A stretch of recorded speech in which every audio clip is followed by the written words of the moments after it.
So when you drink coffee, you have this huge spike and then this drop. You have this little window of time, this small segment of time where you have a lot of energy and it feels really good. And then after that, you drip down. So you can either keep drinking coffee throughout the day or feel tired afterwards. Rather than drinking lots of coffee, needing to constantly have coffee in your system, is drink matcha tea. If you drink matcha, you won't have to drink tremendous amounts of caffeine anymore. You can finally drink less caffeine. So one of the reasons behind that is when you drink matcha green tea, it gives you a more even keel feel, yes, an even keel feel of energy for a longer amount of time. So again, caffeine, you have this huge spike and drop.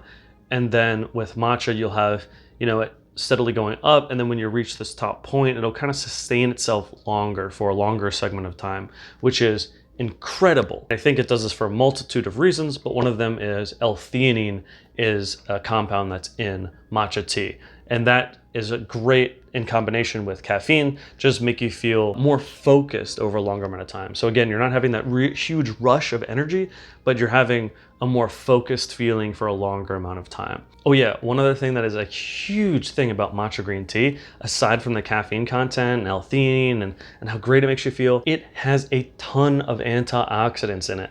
I cannot be a big enough proponent of that. When you think of blueberries, spinach, dark chocolate, or wine have antioxidants in it. That's why people are like, I get my antioxidants in because I had some dark chocolate and some wine tonight. That's all great and dandy if that's your thing.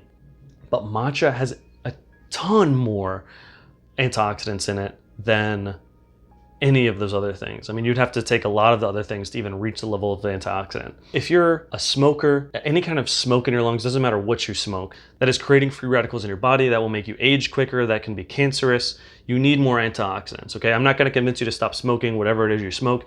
Go ahead and keep doing it. That's for someone else to convince you to stop if that's a goal of yours. And if your goal is to smoke a cigar every single day, just like my neighbor does, then do it. If that's what you enjoy, go ahead and do it. But make sure you're getting your antioxidants in.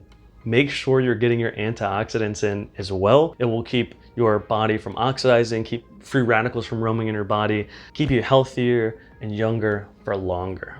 Matcha kind of tastes like tea leaves or kind of grassy a little bit. Yeah, I guess it has a grassy flavor. So some people have showed this are like, I don't like the grassy flavor. So it is something you have to try and see whether or not you're gonna like it. But some people try it and they think, that wasn't that bad. And what I would say is if you're trying it for the first time, add more water than what it says you need to add, because if it's too strong and you're just like, well, that was too strong, you might not like it. Just know that you can add more water and kind of dilute the taste from it. I love matcha. When you're looking at matcha teas, you want to make sure you get ceremonial grade. That's really important. That's the kind you drink.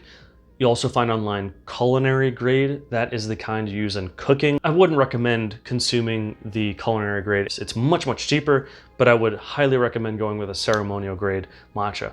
A lot of them come in this very small tin style, very similar. A lot of them just put their label onto the side. Junbi Matcha Green Tea. This was given to me.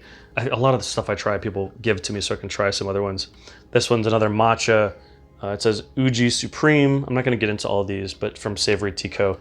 The one that I would recommend as a starter one, if you've never tried it, is Pure Chimp. So Pure Chimp makes one of the cheapest matcha tea, ceremonial grade, that I've found to date. And it's, I think, like 16 bucks, company out of England. They don't sponsor this at all. Like, obviously not. This channel isn't nearly as big enough for them to sponsor it, but I would recommend. That's a very good starter one. And it comes with 3 ounces of it. I believe it's 3 ounces, which is a decent amount to start with. So if you really like it, you can keep trying it, and then you can, buy a nicer one later on. Or if you don't really like it, you can give it to someone. That's totally fine, because it doesn't really cost that much money. I hope this video was helpful. If you're trying to limit yourself on the amount of coffee intake or energy drink that you're consuming, I would recommend matcha green tea. If you do end up trying matcha green tea, let me know in the comments what you felt. Like, did you start feeling some kind of energy? Did you feel more focused? Did you not feel anything? Honestly, I'm really curious. I am a huge proponent of matcha. I believe more people need to drink matcha. It's super, super healthy and can get you away from just tremendous levels of caffeine that don't really make you feel good in the long run. No, now you're gonna mess up. Now you're gonna mess up. I've watched videos on Japan, and there's these restaurants that have tons of matcha desserts, right? I don't even think in America we have that many places that have like matcha desserts, but I would love to have a matcha dessert. I love matcha.